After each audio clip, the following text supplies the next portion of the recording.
And okay, hold on. We're gonna tweet this out. So bring up your Twitters, people. Your Twitters. You guys, I'm gonna give you the link if you don't have it, but it should be going live on YouTube right now. There you go. We are live. And let me send the link to you. And then I'll just throw it on. I'll throw it on the I'll throw it on the finance I'll Twitter. post it in the chat. That should be the link. All right. Can everybody double check that we're live? Let me see. Should be. Going live on YouTube right. Yeah, we're live. Here we go. We're live to discuss the end. Oh wait, hold on. I should do this while sharing the screen. Let's go. Hold on. Let me share the screen. All right. All right, guys, we're live. And let's just share this on Twitter. You guys see this, right? We're live. Yep. On YouTube. It's the FUV eulogy. Our FUV Goodbyes. Okay. I think that's good, right? For the three people that'll see. Yeah, okay. And the last thing I'll do is let's go to the Discord and post it on the Discord so people know we're live saying our goodbyes. Put it in announcements. And announcements. Yeah. Live saying our goodbyes on FUV. I should just copy and paste, I guess, and put in FUV. And then hopefully we'll have some people join us. The chat is yeah, you left the chat open. Oh, I left it open? Yeah, it'll just be, there'll be a delay because it's not Now, hold on. just Let's go. Yeah, okay. I think we are good. All right, so we're doing it. I don't know if we have 2 watchers, so should we wait for more people or just continue the discussion? Lee, do you want to tweet this out? I'm not sure if you want to get this. Yeah, sure. I retweeted. Okay. That was one of the 2 people. Lee is one of the 2 people. All right. Either way, it'll be watched later. If not right you know now. what? It doesn't even matter. This is the kind of stuff that we just talk about all the time anyway. We've been saying we just want to go live all the time anyway, right? Yeah. No, this is more for us because I think Lee has spent the most amount of money on FUV. I'll just be honest here because he's invested the last couple of months, right? When it was around $5, you were investing in 1,000 share increments from what I recall. That was public, wasn't it? Yeah.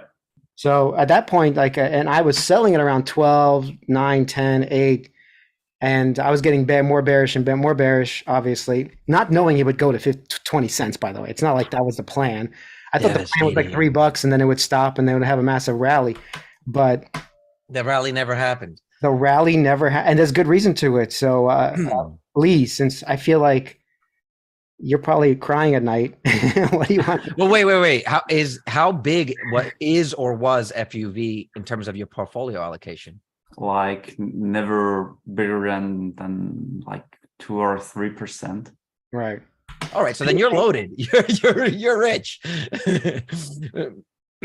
Well, yeah. But yeah, it was a couple of well, I'm saying if you're buying 1,000 share increments, right? You're buying $5,000 a pop, and it's 1 or 2% of your allocation. Yeah. You're fine. I'm sure you don't. You're not happy losing money, but Lee was in Tesla early on, and you were in Enphase at least at $150 or something like that. So yeah, and AMD, Shopify back in the days, like, I mean, Arcimoto was always like intentionally the small gamble. I know people shouldn't gamble, and I don't recommend gambling, but like it was the risk portion of my portfolio, and still is. I'm still holding the shares because I mean it's so close to zero. It could, well, I mean it makes no difference, literally. Yeah. Do you have options? Do you have options as well? No options. Zero options of any kind of stock. No margin. That's all I have left. Yeah. That's all I have left is some call options. And those are worth 5 shares. You're getting 5 shares when those call options are worthless. Actually, it was interesting because I wanted to look back and see, because I bought the call options obviously before the 20-to-1 split, so I didn't really know how that converted, how it affected the I mean, the options are completely worthless now. But you know what I mean? Like I did an option on 100 shares that were at whatever $1, and now they're 8 times the value, but I didn't pay 8 times the premium. Yeah. Clear. Yeah, it's really a shit show. a lot has gone wrong, I think, since the last time we've talked with. Why don't we go through the Arcimoto. list? Why don't we go through the list? Yeah. Hold on. We do have some comments, and Trapper V is on, and he says, "Oh, come on, guys, it's time to load the boat." He's on the board. Oh, and Amit's here. Amit's gonna troll. Yeah, let him troll. There's only 4 people watching. Right. All right, so, but let's go for it. How are we starting? How are we starting this? Well, I think why don't we do have some. why don't we just like look at some news and talk about it? Or at least I was looking at their third quarter, like the announcements that came on the 14th after the split, just to see what they're saying they're going to do. Look at their press releases here. I'll just bring up one of these press releases. See what you guys think. All right. So this was the press release. Okay. November 14th, announces third quarter financial result, provides corporate update. They have a couple of other SEC filings. They have a couple of stuff in there. I just want to see what their reaction to all of this is, or at least what their official. You guys can see this, okay? Yep. Perfect. All right. Arcimoto, makers of right-sized, outrageously fun, ultra-efficient electric vehicles, today provided a corporate update and announced financial results for the third quarter ended September 30th, 2020. When was the stock split? What day was that, actually?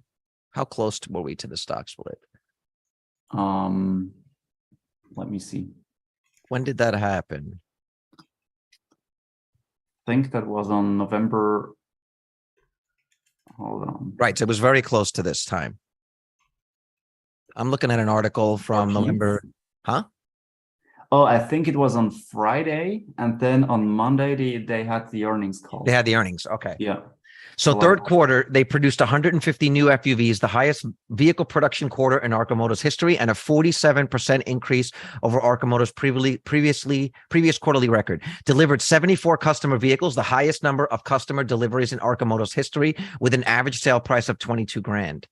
Deployed 11 vehicles for marketing and other company uses, 46 vehicles into rental operations. As of September 30th, there are 474 customer FUVs on the road, acting as brand ambassadors everywhere they go. 90 vehicles allocated for marketing, R&D, and internal fleet. 144 vehicles in Arcimoto's rental fleet for revenue. In Q3, Tilting Motorworks completed delivery of 16 Trio kits to customers with an average sale price of $12,000. In the largest sales expansion in Arcimoto history, expanded orders to New York, New Jersey, Pennsylvania, Maryland, Virginia, Georgia, and Washington, D.C., with first customers delivery already underway. I think that's a good segue to ask you, Vitaly, what happened with your order?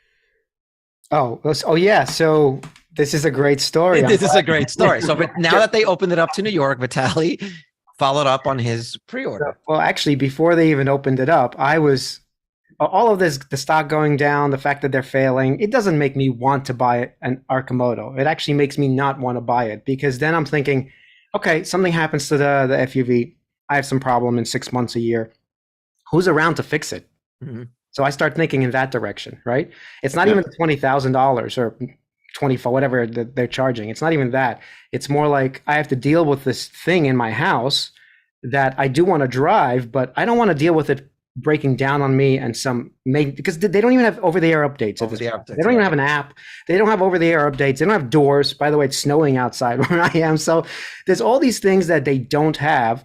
And so before they opened it up, I actually wrote them. I wrote a bunch of emails to 3-4 different people, investor relations. I wrote the orders at Arcimoto. I replied to the email and I said, cancel all my orders. I said, cancel my FUV, cancel my MLM. Guess what happened next? Do you have the screenshot? No reply. No reply. Nobody got back to me. I did it again, and I followed up 2-3 weeks later. Guess what happened next? I'm ready to include Mark in my CCs, by the way. I haven't actually included Mark. This was going on for weeks, and we were going to make a video about this, but then the stock split and chaos. He was building screenshots. I don't know if you have the screenshots. I have them, and maybe I'll share them in our Discord, so that'll give you people to come to the Discord. I have to look for them and everything. But yes, nothing happened at all. And now they sent an email. Hey, Vitaly, your FUV is available. Do you want to take it? I'm like, you know, you guys are pretty effed up. Like I emailed every investor relations. I emailed them. I meet customer service. I was orders at Arcimoto. Like honestly, besides including Mark, which I didn't feel I should have done because I'm not going to do Well, that. that would be the next level. That'd be the next. That's like why do I have to go to the former CEO to cancel my $100 order? It's not even about the $100. I don't care about $100. Yeah. It's the fact that I lost all faith in this company 100% completely. That I don't think they're going to, I think they're going bankrupt or going to be bought out eventually. And then once again, why would I have an FUV in my garage? Who's going to service it when I do have an issue? And people do have issues with these things. That's obvious, you know? I had an issue with my Tesla when I bought the Model Y. I had to bring it in for service. Imagine there was no one to bring it to. That's why I don't get people who buy, by the way, Rivians and people who buy other brands right now. Like, where are you taking this when the shit hits the fan? Like, you're screwed, you know? There's only one company that can service your car right now that's electric, and that's basically Tesla, you know? Yeah. There are some, but there are some other companies, but it can void your warranty. Like literally anything you do outside of that. It's like a computer, like a Mac. Yeah. You can't just go and open it up and put whatever you want in there. They just operate fundamentally differently. Yeah. So that's the story of Arcimoto that I've lost all faith, you know? So they achieved the record of 2,603 rides from demo drives and rentals combined, increased the demo volume by 111%, with 20% of overall sales coming from rental leads. Arcimoto Deliberated was named overall EV of the year in Autotech Breakthrough Awards. Okay, let's see what he's talking about. Jesse Fittipaldi, here we go. Okay. So here's the positive spin on Q3. Q3 was encouraging on several fronts. Following our strategic restructuring plan, we lowered our operating costs considerably. At the same time, we improved our customer experience at almost every customer touch point, including an improved FUV configurator with a financing calculator tool and the creation of blah, blah, blah. I mean, you know what? This part here was long overdue. Yeah, let's go over how they lowered their operating costs, which we've been saying for at least 6 months.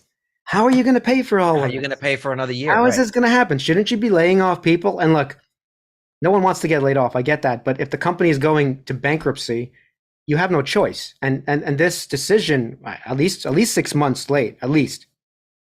Probably a year late, because it would have just given them more runway to weather this. Yeah, like they were already in trouble before the Fed started with increased rates and the other macroeconomics. It was a failure of planning ahead. And what they didn't realize is, like, if you don't save some of your people now, everyone's going down. Literally everyone's going down. So I don't know. So to say that now they've come in and this is a reactionary measure taken by them that should have been. It should have been not reactionary. It should have been pre-issues. Yeah, I mean, to your point, not planning ahead, I think there have been two main issues. You remember the Ramp It Up event in February? Yeah. I mean, they intended to get to 50,000 units annually next year. So within, let's say, 2 years. And for that, they hired people, and they hired more and more and more. And then there have been two failures of not planning ahead. First, supply chain was not and still is not in place to ramp up. Like, a year has passed and they haven't ramped up. It doesn't really matter if they produce 50 or 100 or 150 vehicles. Of course, they can say, oh, we tripled or we doubled our production, but that doesn't matter. They need to get to thousands of vehicles, right? Or tens of thousands eventually. So that was the first failure. And the second, apparently, as we learned over the last couple of months, also sales wasn't ready. Like, they aren't able to convert pre-orders into sales. And that was my question. That was my question. Did you guys at any time, even at the 222 event, did you really think that they would be able to ramp to 50,000 units, say, within a year or 2 years, and that the demand was there for that many vehicles, whether it's a Deliberator like you guys believed in or FUVs?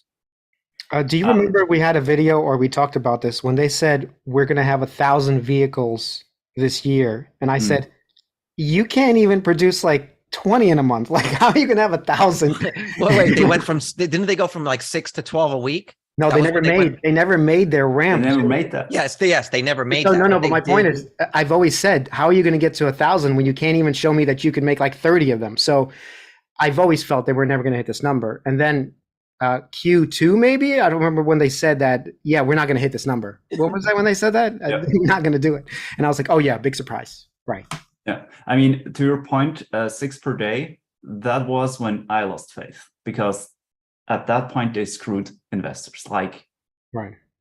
I don't want to get into legal trouble or anything, but I felt misled. Like, Yeah. they stated multiple times, hey, we were producing 6 per day. We're at that run rate, more or less. Like, I'm paraphrasing a little bit, but and then they are half at that level, like half the level of production. And it doesn't seem like they would have ramped up in this quarter. I would be very surprised if they would produce 300 or 350 in this quarter.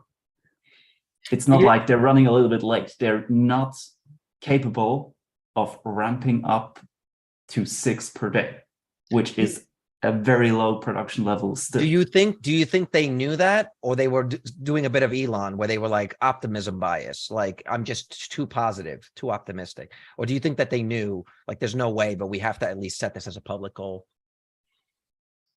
Well, I don't know. Here's a question. Do you think, because I think it's the culture after all of this, and because remember when we talked to Mark, I think you were on this call too. We had a November 2021. Was that when we had our discussion with Mark? Somewhere around there. The three of us? Oh, Christmas, yeah. Three of us. And I was, It was Christmas. It was Christmas. That and my question even back then, that's when I started to waver a bit, was, hey, how come you don't raise the money you need now for the things you're going to be doing? Like, I've always asked that same question. And remember, I'm not a CFO of a company, but it's like obvious you need money to do all of these things. And we calculated $100 million or whatever it was. Like, well, how come you're not getting that? And his answer was like, we have enough. We're going to be doing this. We're going to be doing the loan. What was that loan? The government loan? it was the ATVM loan, but it actually wasn't even that. He made it seem like there was external financing. He made it seem like, I got the money. Don't worry about the money. Yeah, I don't got to dilute you. You Right. know? I don't have to I'm dilute you. And I was like, you need to dilute me so I survive to live another day. You know, like you have to dilute me right now. And I kept saying it all the way from, like, it was what, $15? I don't know. It was something like that, $15. Set it at 12, set it at 10, set it at 9, set it at 8, set it at 5.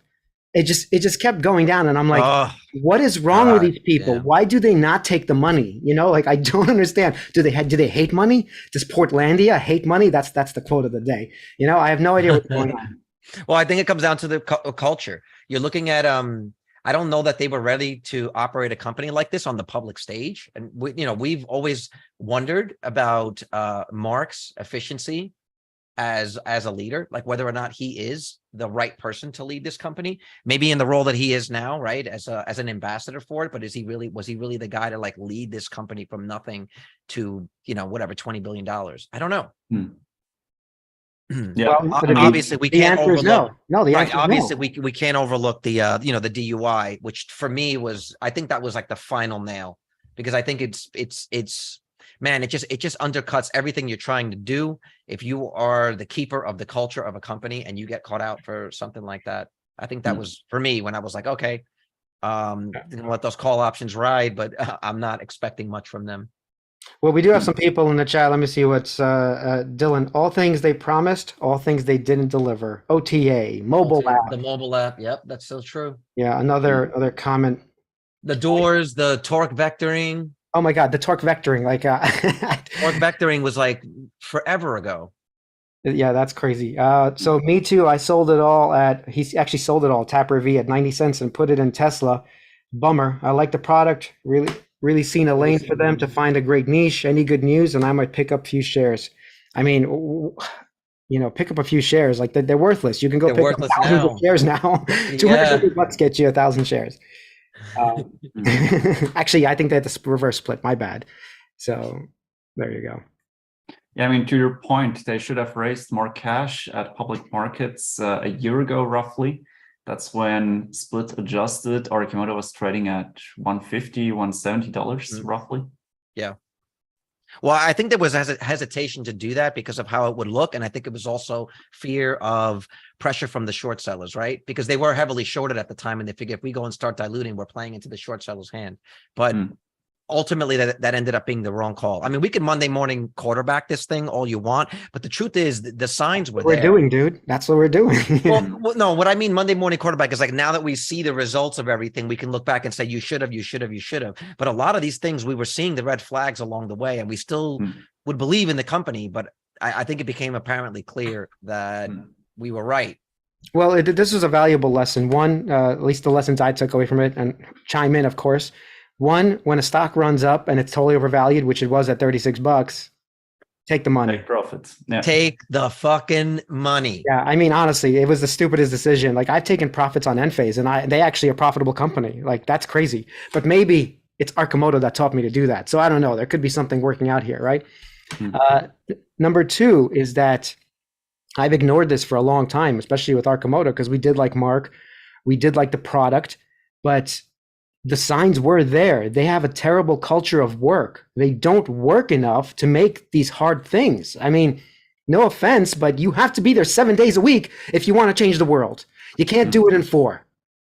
Yeah. You just can't. Do you really think that if they all sat there and slept in the factory and did everything, do you really think that it would have changed It's a anything? big difference. It would have. How so? Think about double the production minimum. Think about double the output of whatever they're doing. Like, a lot of things change when you're there just more. That's it. Even if you spend 1 hour more, Carlos, doing anything, you have already probably 10% more production. But they had, it's T-shirt Hawaiian Friday. You know what I'm saying? It's like, are you working? Like, what's going on? We're trying to change the world here. You can't change it all on Monday through Thursday. That's not how it works.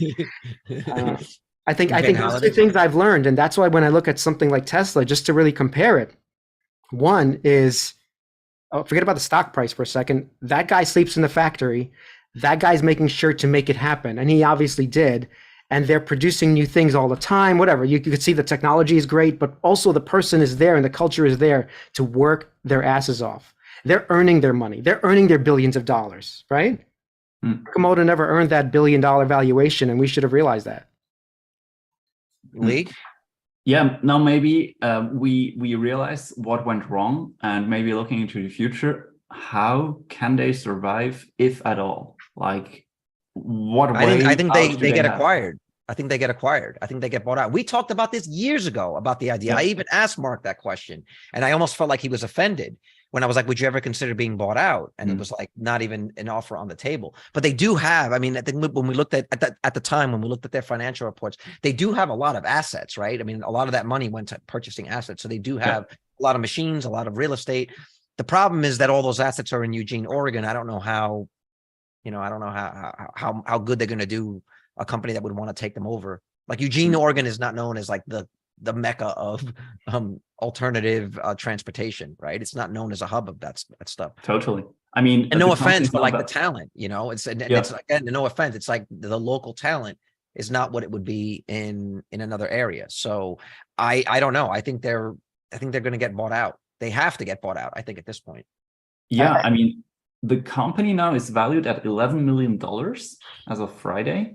And 11 million, yeah. Their assets that you're talking about are valued a lot 90 million? How about all three of us just chip in and just take this? Yeah. I was thinking about that today, because when I was getting ready for this, I was looking. Corporate raiders right here. We're taking over half this company tomorrow. We come in like the Shark Tank. Hostile takeover in Elon style, like. And we fire half the people. The fact that it's not being bought out by anybody shows you that there's no faith. Who would buy them? Who would be a legitimate?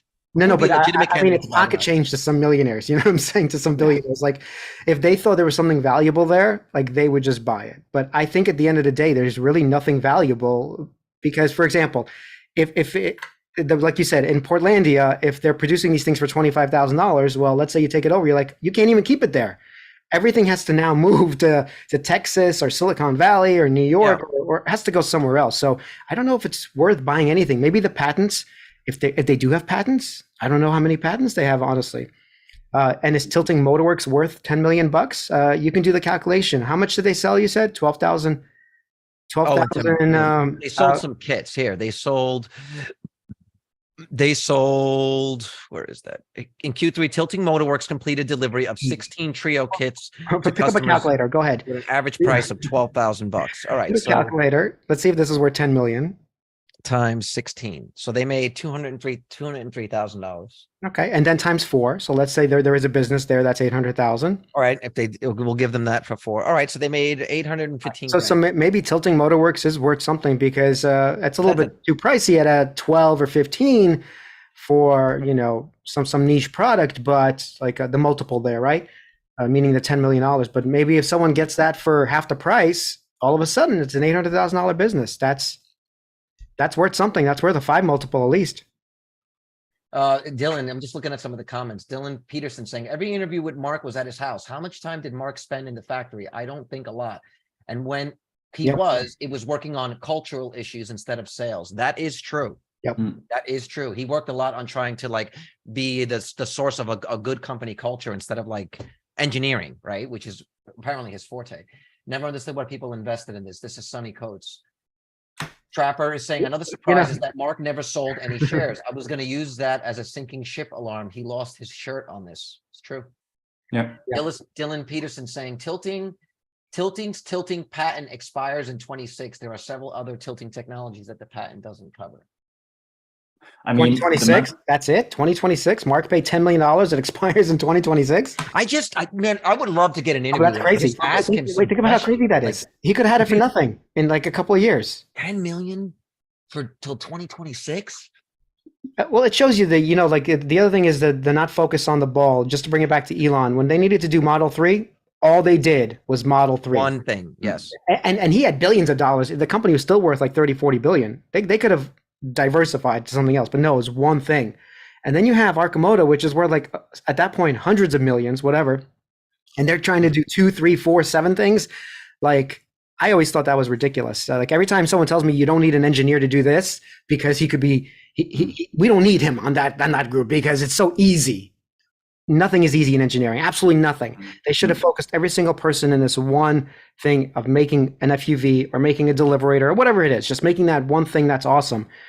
And instead they had 17 projects that weren't awesome, you know? And what about that? How could they not do torque vectoring? I feel I could do torque vectoring. I feel like I don't know what the I don't know what the issue is. Well, my background is engineering. I think within a year by myself I could figure it out. I don't understand why. Is it just a Portland thing at the end of the day? Is it Mark not pushing them at the end? I don't know what it is. I'm not. I wasn't as much of a bull on the deliberator as you guys, right? Like you guys felt like that was with the company. I didn't even believe that. But if they had said that they're focusing solely on getting the deliberator out, I would have still felt okay with that. Because at least you know that the company's focused and what they're creating is a metric that we can hold them accountable, right? Next quarter, let's see how many deliberators you make. Give me something.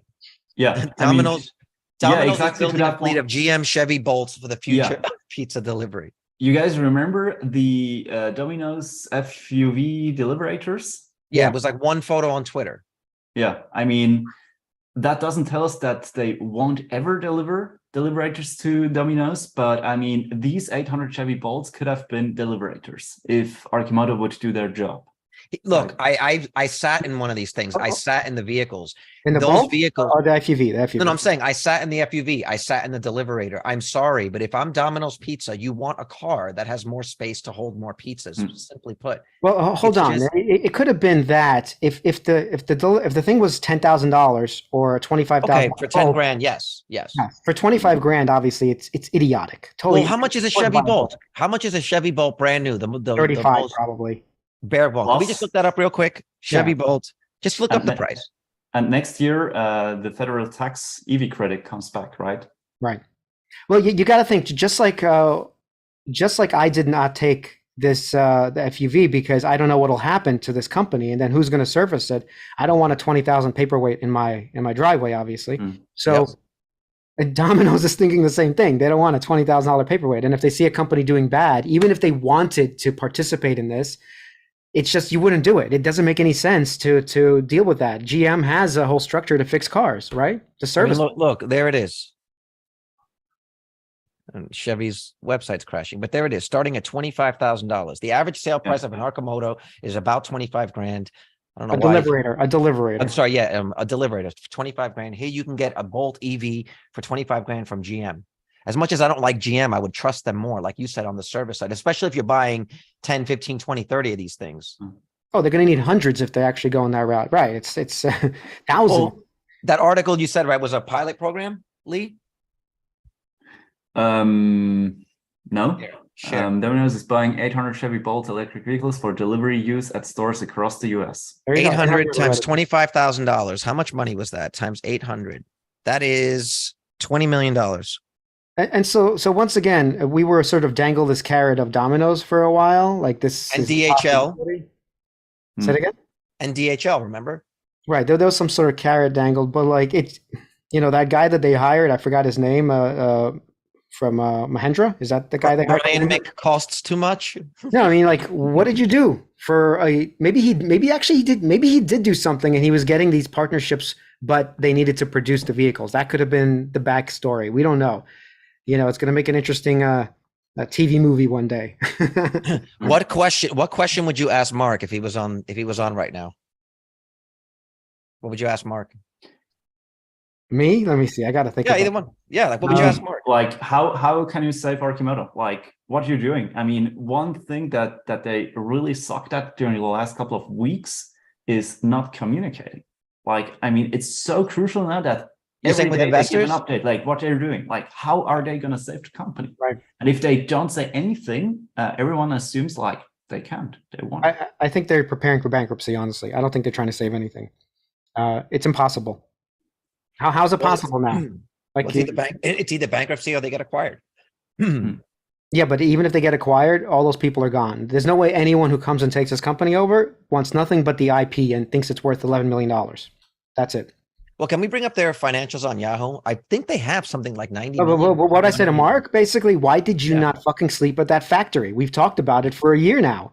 Why were you not there every day? Why did you think that wasn't important? Like it's crazy, His answer always was, if you're efficient and good with your time and you have good people, you don't need to be there. But he wasn't, and that wasn't.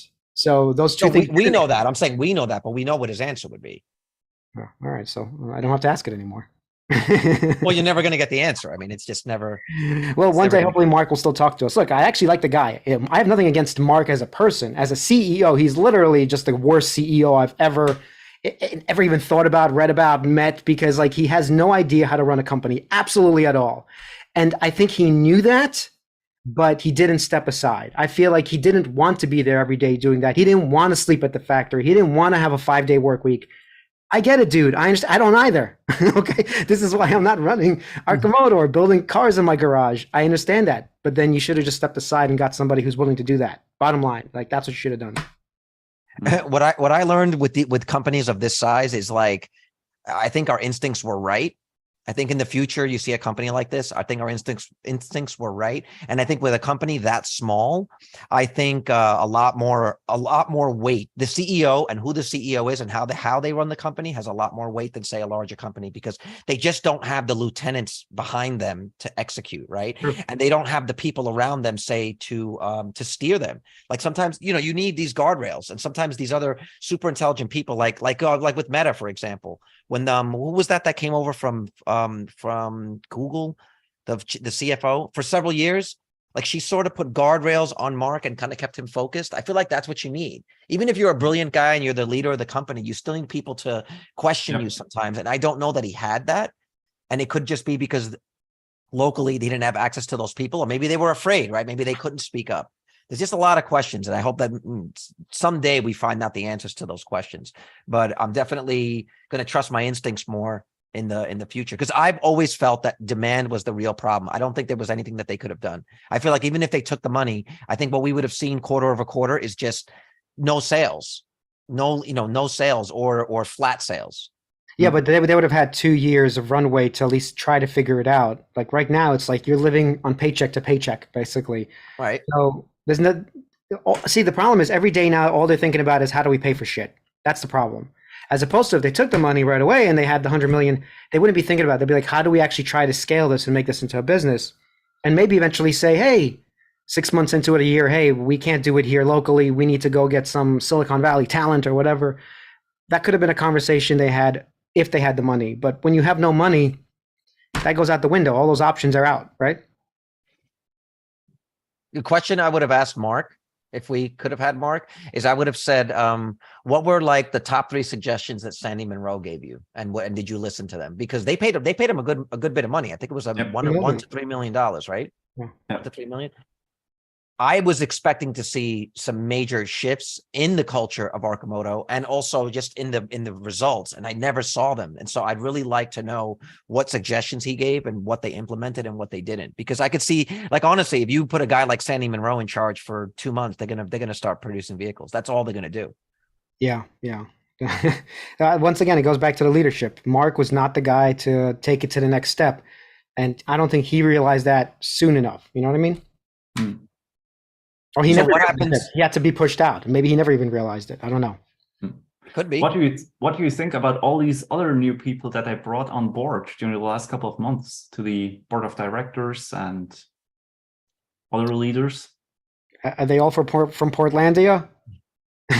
Well, we looked them up on that last video we did. Yeah. We looked them up, or at least we read their LinkedIn.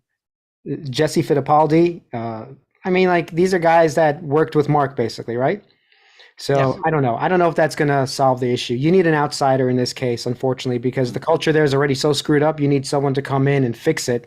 And I don't think the people on the inside are going to fix it. You know, Vitaly and I are in the film and entertainment business, and say Yeah. there's a film shoot that's happening. There's a production, and that production is bleeding money left and right, and they don't know if they're going to finish, right? There's something called a completion bond company, and it's a company that the production company can hire to say, we need you to come in and take over this production and finish the movie for as little money as possible. So they come in, they read the script, they look at locations, they say, okay, what do we have? Okay, we're going to shoot these scenes because this is what you need. And we're going to do 3 takes max. And we're going to do this and finish the film in 5 days. That's what you need. You need someone to come in from the outside because they can see your flaws and mistakes better. And they also are only focused on the results, right? They're only focused on, this is what we have to get to by the end of the day. And I don't know that they were very metric based people at the helm of the company. I think it was more about how they feel, or, just in general, how It they was more felt about feelings. Yeah. Feelings don't get you to 2-3 billion. They just don't. All right. So Lee, what did you think about all those people brought in? I thought it was too late. Like, all these measures that I took now during the last couple of weeks, it was too late. Like, that was necessary half a year ago at least. Mhm. And maybe some of these people that I brought on board would have been like very talented and competent to turn the ship around, but it seems like it's too late now. Yeah. Chris Patel's asking, do you guys think COVID had something to do with production hell? No. No, they've always been in production hell. And I don't think so. I mean, don't think so. supply chains were a little bit disturbed this year still, Yeah. but I mean, that's no excuse. No, everybody's This- back. That's not been their issue. That hasn't been their issue, that they can't get enough, I don't know, enough plastic, or enough lithium for their batteries. Yeah, when you're making like 6, I don't think that's the problem. No. The problem, well, besides the CEO, of course, the guy who was leading, I don't know his name, but the guy who was leading the manufacturing, the building of these things. We saw him. Yeah. Every time he had a video, by the way, and I would say this in our Discord, how come there's no one at the factory? There was no one behind him. It was like him and 4 people. I could show you the shittiest car. You can take a look at Electromechanica. I don't even like that stupid car, the Solo. But every time you look at pictures of the factory, there's like workers and they're going and they're pushing through, and there's all these chains that they're building cars. So they're doing something. Every time I saw an Arcimoto picture, there's like one guy moving. It's like, are you always filming at the wrong time? I don't believe that. I just feel like your culture is that you're not working 24/7 to build these things. That's just the culture. That's what I thought every time I saw this guy. So I don't know if he was also part of the problem, as well as the leadership, which wasn't pushing it. So I think there's a lot of levels there that are happening. If you don't have the leader pushing it, is the guy underneath, does he want to do that? I don't know, right? Maybe he just wants a good Saturday and Sunday and t-shirt and Hawaiian shirt Fridays. Hawaiian shirt. Brian G says, you will never fix a touchy-feely culture. Workers will get their feelings hurt and just quit. I've seen it at a company I once worked for. Dylan Peterson said, COVID was an excuse for production issues, but good leaders would have found ways around it. Yeah. And they have, right? Good leaders have found. Sonny Coates is paying us $10. He's saying he's saying the FUV talk is really stimulating, but what's your guys' take on LILM EVTOL, the ET? What do you mean he's paying us time? Oh, we got it. We actually have a super chat. He did, oh my God, Sonny, you're the first super chat we've ever had. And he wants us to talk Enovix. Yeah. The FUV talk. You should definitely do that at some point. Yeah. We'll talk Enovix too because, like, honestly, it's a good counterexample. Enovix is a battery Yes. company, right? Yeah. And have you heard of them, Lee? Yeah. And I've started slowly investing into it. It's not a big position yet in my portfolio, but the management of Enovix Mhm. is like night and day to Arcimoto. You know, you can see, Yes, it is. even when you see pictures of the factory, it is clean, it is pristine. There's machines there like pumping out not too many batteries, but they're starting to do. Well, they're this big. To be fair, they're like this. They're like this big. Well, there's You probably more compare it- engineering. There's probably more engineering in that little battery than there is in. Of course, of I actually think that.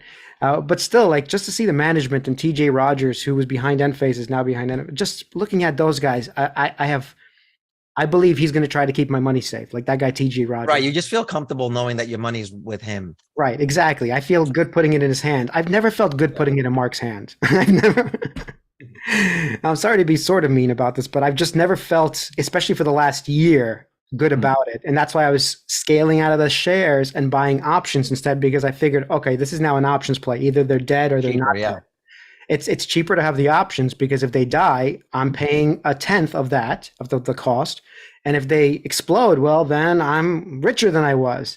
So I've been doing that all year, and I'm glad I was doing it because What, that you sold shares and converted to calls? converted it to calls, right? Because now my losses are way lower if I would have kept those shares. Yeah, that's essentially all I have left. Like I think these call options, and I'm actually thinking of picking up some more at this. Oh low my price. God, you guys are all gamblers. Just because in 2 years, I think the company's gone anyway. Either the call options have exploded or there's no company. I really, that was my next question. Like, what do you see? What do you see as the future of Arcimoto for 2023 and 24? 25, let's not even go there.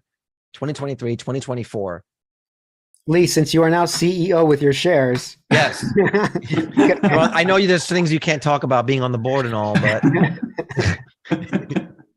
since he's the only what can you tell us publicly? When is the delivery coming? Right. Monday morning, I was like, a mysterious investor tanked FUV. An overseas investor tanked the stock 18%. No, took over. No, I He's don't selling think out of his so. position. All right, what's going on for 23, 24? No, really, I think they got something like just shy of 20 million in convertibles, which is enough to survive this year and maybe first quarter next year. They got another round of shares from an investor that I can sell to. However, I'm not sure to what extent they would be allowed to dilute. If that was approved at the last shareholder meetings, that I can do like up to 200 million shares. They can issue now up to 200 million. So, right. I don't know. What's the outstanding share? What's the outstanding share count now? Lee, remember when I said that they would have over 60 million shares, and you're like, nah, that's not going to happen. Remember? They're going to be at 50. Yeah. Yeah. I see. The thing is, I'm not surprised about the shares exploding. I'm surprised that nobody in that company took it at $12 or 13, whatever. Nobody took any money at that. That's what I'm surprised at. Because I run a small business, all right, and I worry about my books all the time. It's not a big business, but it's a small business, and I always will make sure I have capital, always.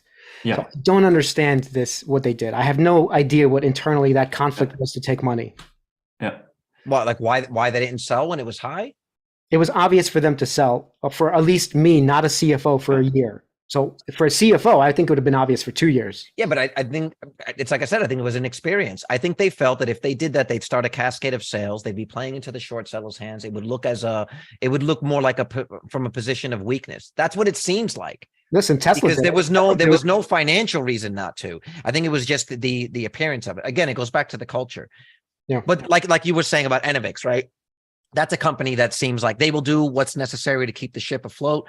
We don't care what you think. We know what we're doing. And it doesn't matter what people think in the interim, because long-term, our thesis will be proved correct. It's just a really different management. And they have $350 million on the books, which they took from the public markets. That's what I'm saying. They took the money, right? They took the money. Okay. So even Rivian took the money and Nikola took the money.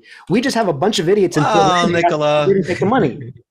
I mean, so many companies diluted shareholders last year when their share price was so high, and the share price has deteriorated ever since. Like, there's not a big difference then to Arcimoto, but the difference is, as you mentioned, they have hundreds of millions of dollars on their balance sheet. their likelihood to survive is bigger. Like, I'm not saying they survive in the end, but like their runway is so much bigger. And Arcimoto could have raised like easily like $100 million, like on $1 billion market cap that they had, like 10% dilution. I mean, that's nothing. It's I bonkers. think they just never considered that if they didn't take that money, other people would. There were institutions invested in it. That wasn't all retail, and they took the money. No, this is all Mark, and he told us many times, I don't want to dilute shareholders because I dilute myself. But then you need to have an alternative.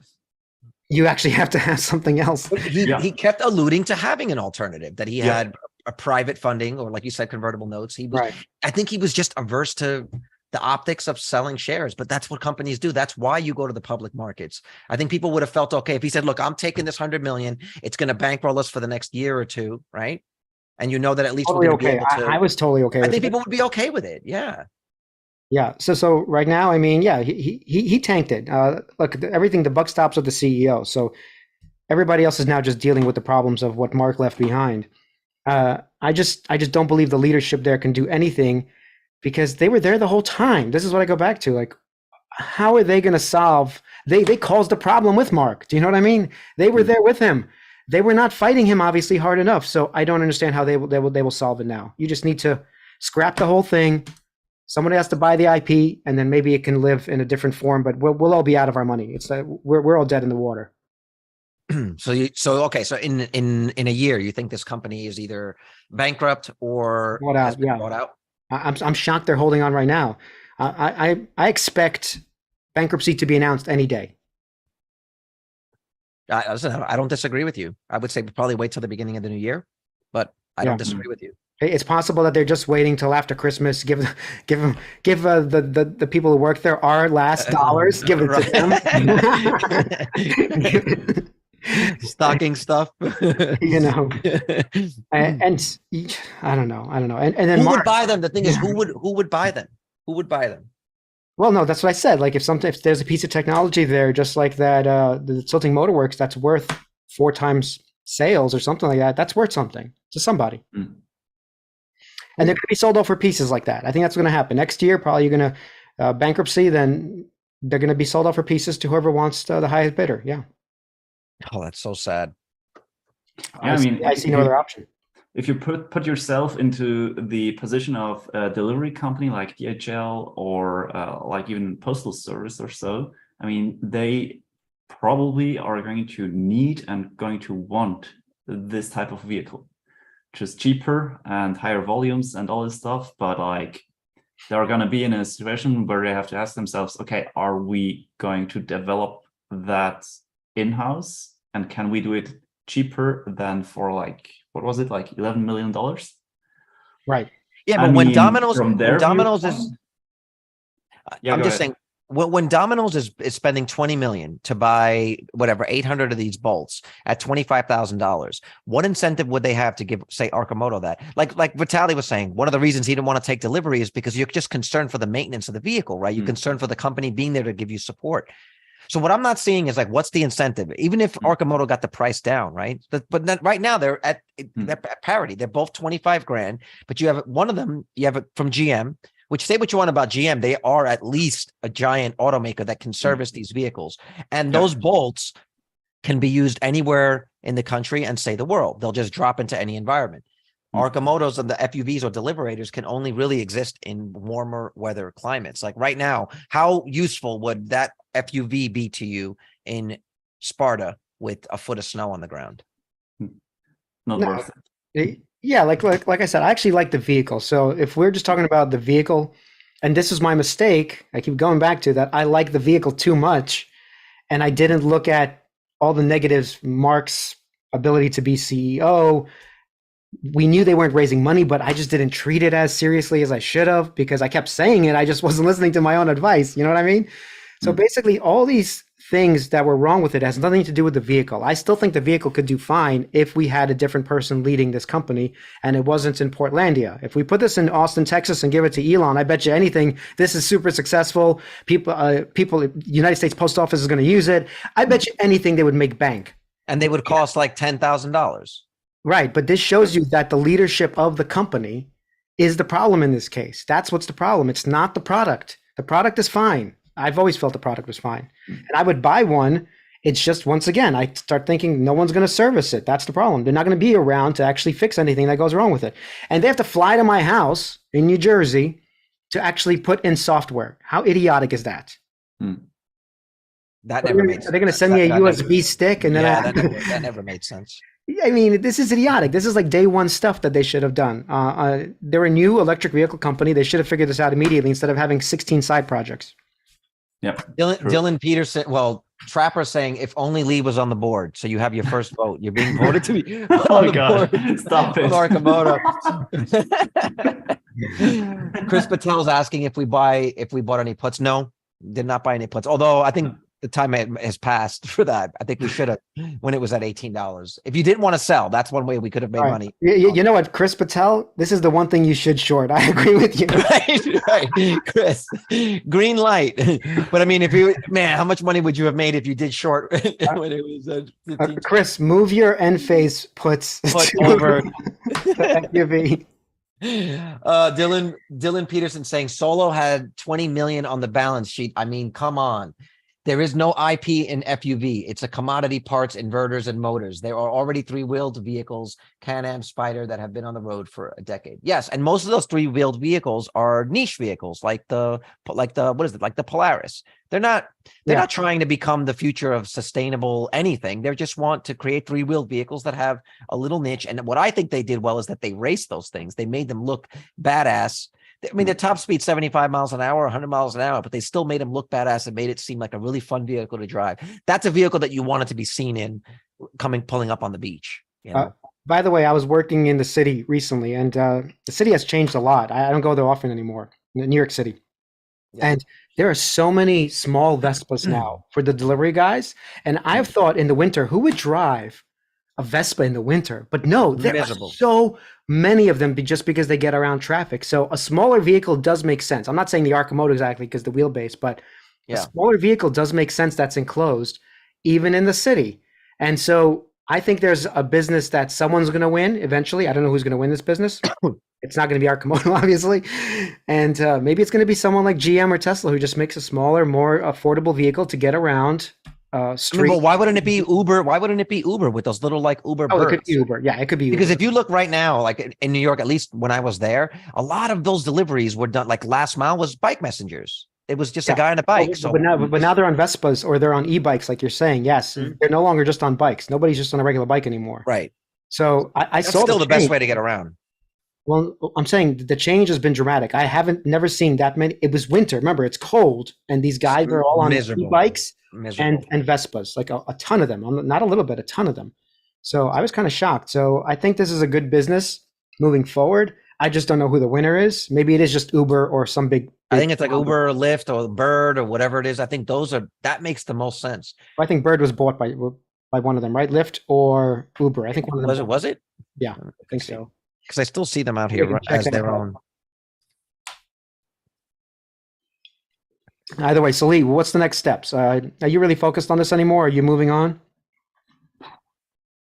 I'm just interested in what's next. Like, I still hope that someone buys them out and that the vehicle is going to scale at another manufacturer. Like, I wouldn't be surprised if they would declare bankruptcy, restructure, and GM or Ford or someone just buys them and tries to scale the business if they can see any value out of it.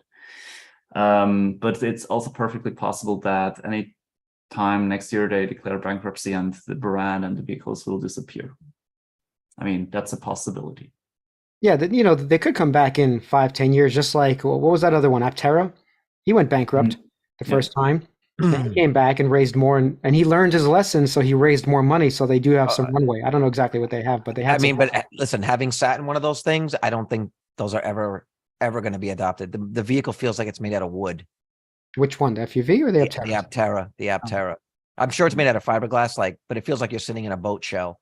Like the Oh, shallow. I don't think it's going to be adopted. I just mean the CEO learned his lesson the first bankruptcy or the second. How many he had? A couple. But did he really learn his lesson if they're still trying to make He's trying to make the things? same people shit. Just, I mean, like I hate it. I don't know. I hate to say it, but like no one's driving that thing. That's never going to be a thing. It's No. just never going to be a The thing. one cool thing it has is the 1,000-mile range. That's awesome, actually. You know, that the sun gives it 40 miles a day. That's an amazing thing. But I mean, like, Because it weighs nothing. Like I know. you want to be on the road and get hit by a Rivian Well, in that forget it. thing? You get hit by a bicycle, you go flying. You get hit by an MLM in that thing? I'm sorry. Like, no. An Yeah, the MLM. MLM cuts through it like butter. Top Hat is asking why. I don't know why every Californian doesn't get an FUV because we like to be comfortable. Uh-oh, I think Vitaly crashed. Yeah. Hopefully the Zoom doesn't crash. Oh yeah, it could crash. Well, it looks like we're still live. Let me text him and let him know that he's crashed. You're frozen. Let's see. Let's see what happens. Oh yeah, he's frozen, but we're still going on the Zoom. Yeah.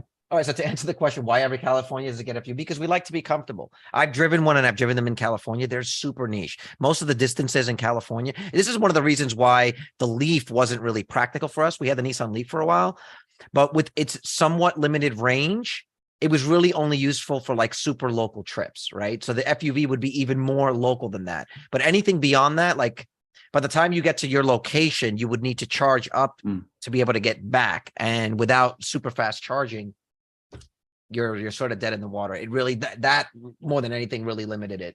Yeah.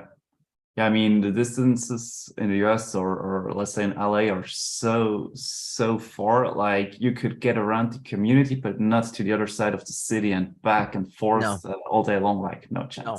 There was a place that I worked that was maybe 12 miles away or 15 miles away. Now, even though like the Leaf would say it has 80 miles in the bad, the way you drive it depends at hills and whatnot. And one of the reasons I didn't take it there is because, like I said, once I got there, I would have to find some way of charging it just to have enough to get back. I had some serious range anxiety with that. But then again, it was a 2015 and it did its job. But with an Arcimoto, I think it was the range would just not be sufficient. This is why I say, like, how could that possibly be used as a delivery vehicle, especially in a place like California, where the weather is great for the vehicle, but the distances are really long? And then you add in the fact that you're now carrying cargo, right? You have to carry additional weight.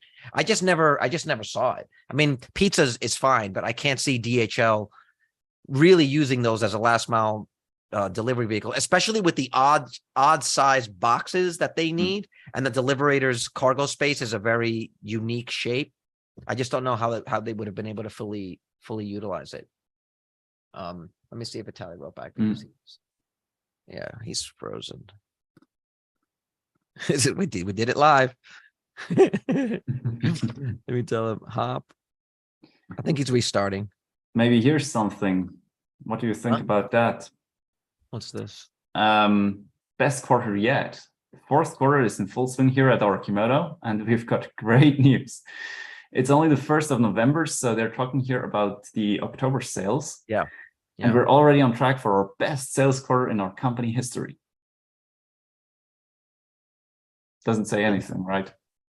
Well, with sky-high gas prices come out with a record number of demos this year, word is getting out on the FUV, simply one of the most fun and affordable EVs on the road. We couldn't be more excited to look ahead. Look, I feel like they've done enough. They've done enough that FUVs really should be a household name at this point. With the social media push, plus the ride of the Arcanauts. Wasn't that what that was supposed to be? Was supposed to be something you could follow along, raise awareness. I never really saw the payback for that. And that's something where that took Mark out of the office for weeks. Weeks they were doing that. I don't know. I think, like you said, I think it was just a little, too late. I feel like they could have tried harder to sell, like just hardcore sales, and it never happened. I'm trying to find how many outstanding shares they have now. How many outstanding shares? Split adjusted? Yes. Hold on. Let me see if we can. Thought in the third quarter it was 45 million, 0.6 divided by Where do you see that? Wait. Hold on a minute. Statistics, yeah. Okay, let me see. How many outstanding shares do they have right now? Where is that? It's a little bit down below. Share statistics. Okay, Yeah, shares outstanding. 2.56 million. Yeah, And so how many shares did you say that they have the option? like as of Hold the on. third quarter, 45.656 million, but that was before the split. Wait, say that again. 45 million? 0.656. All right, so then divided by 20. So they have Yeah. another 2 million. Yeah. So they can basically double the share count. It's not looking good. It is not looking good. Let me see what other news we've got here. So once they did the split, they dropped another 7%. Okay, Mhm. that was They weird. fell. Welcome back. Thanks. Are we still live? Yeah. Yes, we are. Which Okay, was good. yes, we are. I think it's because we kept the Zoom open. That's good. Yeah, because he just went just Well, exploded. we saw you like so I was like, oh shit, Mark's I was in getting Vitaly's animated. house right now. Mark was hacking my computer. He's in Vitaly's house right now. I'm like, what'd you say about my mama? No, we were just looking. You're smart. No, we were just we talked a little bit. So with share with the split adjusted, they have about 2.26 million shares right now, and they could issue another 2 with was like 45 million times for 20. So they could basically double the share count now and dilute everybody, which would put us at about $2 at 20 to 1. It's unbelievable. And, well, how much would they raise if they did that? Did you guys work that out? It would be 10 million. Oh, they'd raise 10 million now. Yeah, No, a wouldn't it be quarter worth 5 of million? cash. No, it would be about 5 million, no, because the market cap is Oh my God. I can't. This is the thing. I can't. This is their market cap now is lower than when we first started looking at them. Yeah, 50 We're at million. 20 million. Oh, they were at 50. We were at 50, I think. I thought they were at 20 and Neo Volta was at 50. No, I think they were at 50 when we started looking at them, and then they ballooned to 1 billion, and that wasn't a sign to sell. Isn't that crazy? Ooh. Yeah. We've all learned our lesson. A valuable Well, lesson. yeah, and we've also said, like, even in 2020 when we first started discussing this, that a lot of these EV companies, they won't make it. Like, so many of these new EV startups are not going to make it, and it sucks to have watched one. Nikola is not making it, at least in the way that we thought. Well, but at least they have enough money because they took the money. And like I said, it was shiesty as hell. Anyone smart took the money. Rivian has enough for years. I think it's like 3 years, right, of runway. Mm-hmm. Well, their cash burn is pretty 5 high. billion, right? 2 years 5 billion a year. runway. 5 billion Yeah, a couple of years, right? Yeah. And what about what is the other? What's that other car company? Lucid. Even they took how much? How long could they survive for? Oh, but Lucid. Actually, we should do a video on Lucid. Lucid's had some serious issues lately. Yeah. So many people have left Lucid recently. Well, although I've liked a lot of their. Everyone knows they're going bankrupt. Who's have paying attention like that? They're not going to last, but they still took the money and are carrying forward as long as they can, which is still another year, I think, right? Another year. Yep. But by then, if this ends up being their last year, you're going to start to see the writing on the wall. Yeah. Actually, when you look up Lucid, the first article says Elon Musk again says he thinks Lucid could go under soon. Yeah. Yeah, that was kind of they're just burning so much cash. 2 days ago. It's so much cash. They are really nice vehicles, man. I got to say, they are really nice vehicles. That's something where I would say someone's got to buy them out. Someone's got to buy them out. They actually have technology. Yeah, so they actually have technology. Did you see the specs on the new Lucid, the new like Lucid 2 or whatever it is? No, but I mean, their battery horsepower or something like that. There is good design, at least from what I saw, like when they did the tech talks, you know? Mm-hmm. Yeah. They do actually some really good videos that showcase what they got. So they might be bought out by somebody who wants their tech, absolutely. And in fact, Apple would be, if Apple was going to make a play for cars, Lucid is that is a perfect. It's the overpriced, like just way overpriced, slick EV.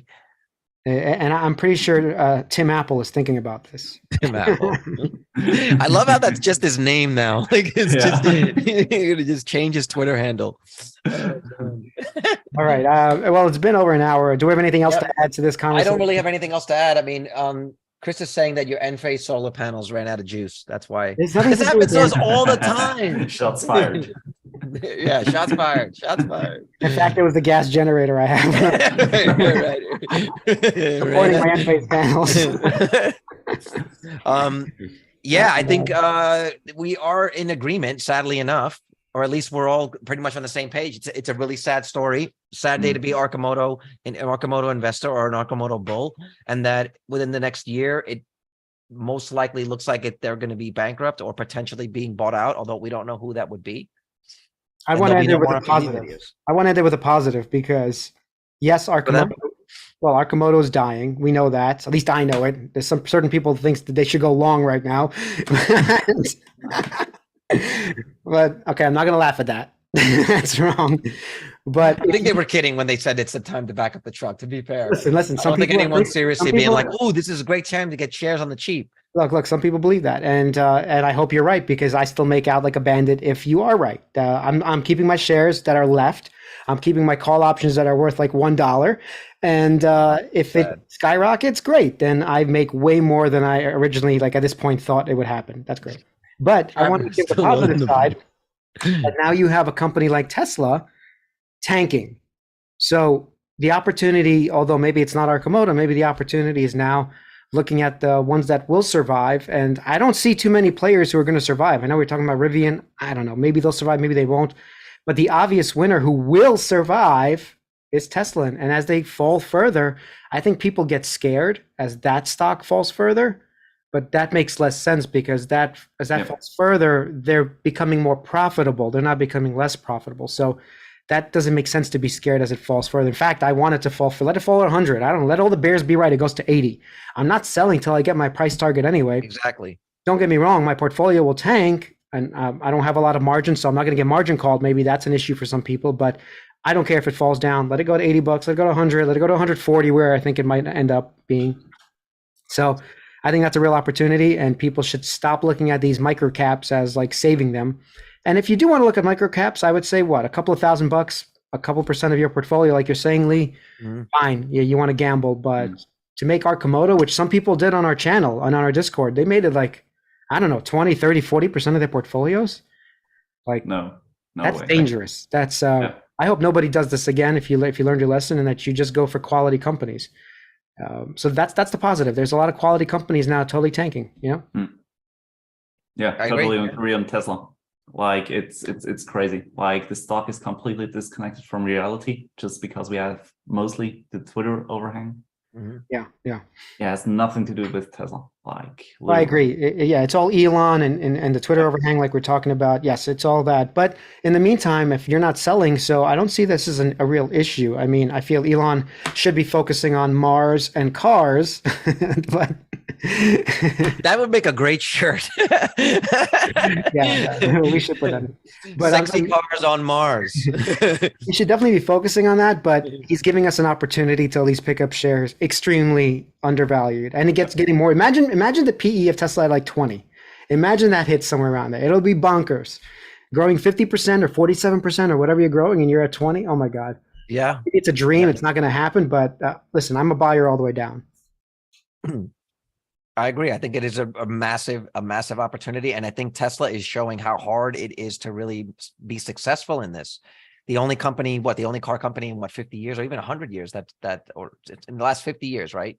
To have gotten off the ground. Escape velocity. It's really, it's really, really hard. I too am looking at it as an opportunity to accumulate more shares at these levels. And I think there's going to be a point where the stock price can't stay separated, so disconnected from reality anymore.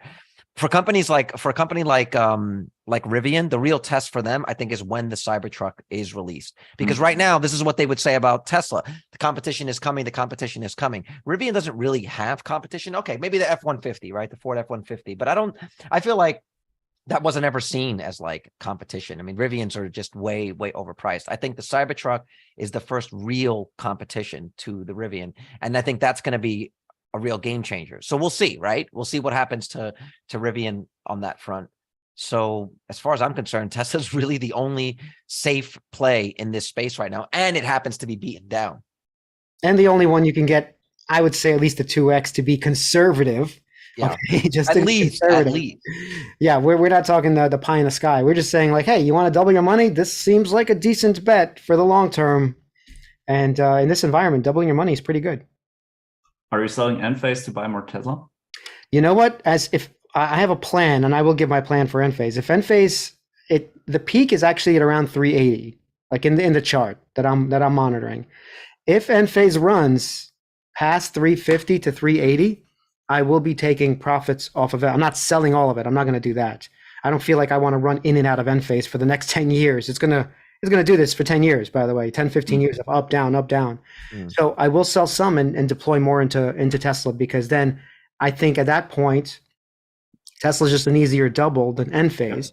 Yeah. So, I'm going to take some money out. But Enphase for me is the long term. I really do believe that there's a certain core group of shares, and I have it in my IRAs as well. I don't mess with those shares. That's going to be there for a decade. And then I'm going to see what I walk away with.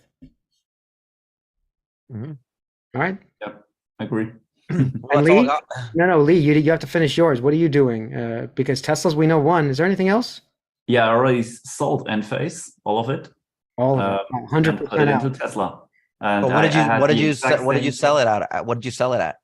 320-ish or so. That's pretty good. That's pretty good. Yeah, because I'm thinking the exact same way like you. Like when I'm putting like money into a stock, or if I'm holding, what chances are there, or am I seeing that it will double within the next year? And I feel really confident. And with Tesla, I feel like you, really confident that this money will double over the next year. We're not saying it will, but like that's where our intrinsic valuation should be, right? No, look, I agree, but I want to make a caveat here. Tesla may for a year suffer in this environment, because I'll give you a good example. If in Q4 they do not hit their numbers, they're going to tank like nobody's business. Okay.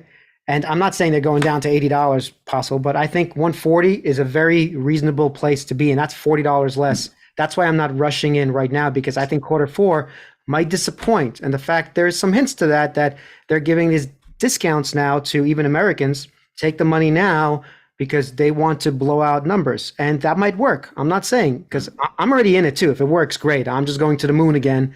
I don't mind. DCAing Tesla now is a great bet, but if they don't, and they have a bad Q4 and maybe a Q1 even, and they just can't do it yet, and we don't know all the rules yet for the Inflation Reduction Act, and people are holding off and pushing until they get all that Model Ys are allowed to get this $7,500 credit. We don't know yet. Yeah. As soon as if we don't know that, even in Q1, which is possible, the government is not known to move fast just because they have a law in the books. That means that Q1 might not be as good as we all expect it to be. So my point is that Tesla might have 6 months of just bad news, and they're not going to hit their numbers. And those numbers are massive, by the way. We're talking about now millions of cars, but still, Wall Street doesn't care. If you don't hit your 50% growth, okay, now you're 45% growth, we're going to tank you. Okay, now you're at 42% growth, we're going to tank you again. And so if you know that, I think I'm going to just DCA until I see those better numbers that I was talking about. Yeah. Reasonable. Makes sense. Yeah. Having said that, 40%. I think we're all just being really patient. Just being really patient. Right. Yeah. Agreed. You just have to be patient now. Absolutely. Okay, guys. It was a pleasure. This was fun. And Lee, anything you want to plug? No, thank you guys. It was a pleasure talking to you guys after all these months. And shout out to Q's Views, who almost made it here today, but he had a computer problem. Right. He probably had a date and didn't want to admit to it. Yeah. Well, he did send pics. Yeah, maybe the next time we'll get him on it. But we got to talk about a new stock, because I really, unless something changes, I don't see us covering FUV or Arcimoto anymore. Sad. I think on the bankruptcy proceedings, we'll all get together and we'll cover it one more time. But yeah, I don't want to keep talking about a dead stock. It's pointless. It's honestly, it's a waste of our energy, collective energy, to keep discussing it. All right. We'll see. Later, guys. Thanks so much, guys. Be sure to hit like, subscribe, join the Discord. See you on Patreon. Thank you so much.